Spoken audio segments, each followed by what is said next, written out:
So Claire is a professor in oceans and climate, and today she's going to be talking to us about women in ocean science. So over to you, Claire. Thank you very much. Can you see the full screen or the shared? That's perfect. Yeah, we can see the full Great. screen. Yeah, great. Thank you very much. So I just wanted to actually look back a bit and think about when the first oceanographic expedition took place. It was actually about 150 years ago. And that was actually the British Challenger expedition when they first set sail to find all these fantastic marine organisms around the world.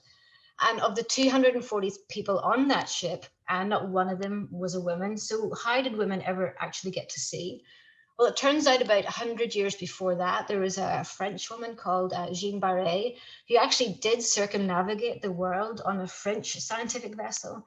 But actually, she had to dress up as a man in order to actually get on the ship.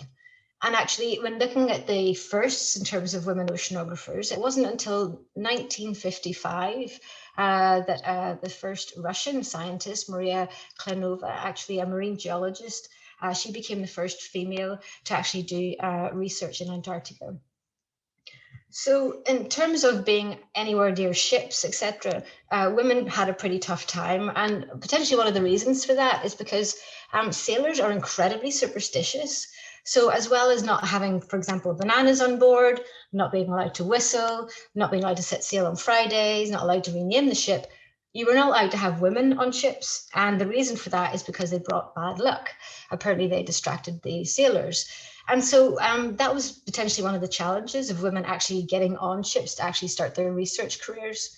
Fast forward to modern day, and it is very different.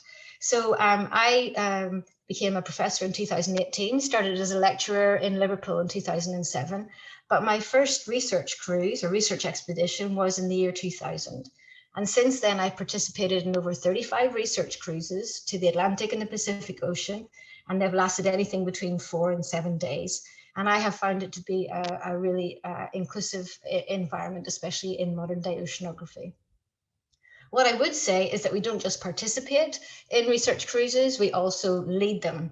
So in the summer of 2017, there were research expeditions on the 3 UK oceanographic ships that were actually led by female chief scientists. And this was the first time this had ever happened.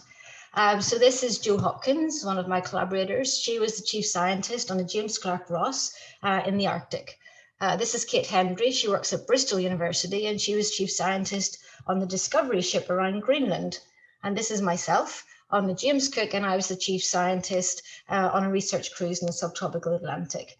Note that I just had my first son 7 months beforehand. And like Janet, I'm very lucky to have a very supportive husband who stayed home for 7 weeks looking after our 7-month-old son while I went and was a chief scientist at sea. So when I think of being a scientist at sea, or when I think of being at sea, and I talk to also my female colleagues who are oceanographers, and we often say that, or we often acknowledge that we are actually our best at sea, because we don't see ourselves as women at sea, we are scientists at sea. And we are there to do our job as scientists and to be treated as equals. It is certainly one of my favorite parts of my job. Being at sea, you get to focus on the science, you learn from each other. There's an amazing sense of camaraderie and friendship. You also develop leadership skills. It's an incredible feeling of adventure. There's a hell of a lot of challenges. You get to test your problem solving skills, and also you get to test ideas and try out all the sciences. So actually going to sea is an incredibly liberating and inclusive experience in my view. So if I had to rewrite the kind of the sailors or oceanographers book or give you some tips, I would say ignore or jump over the barriers. Take the opportunities that you have presented to you, even the really scary ones.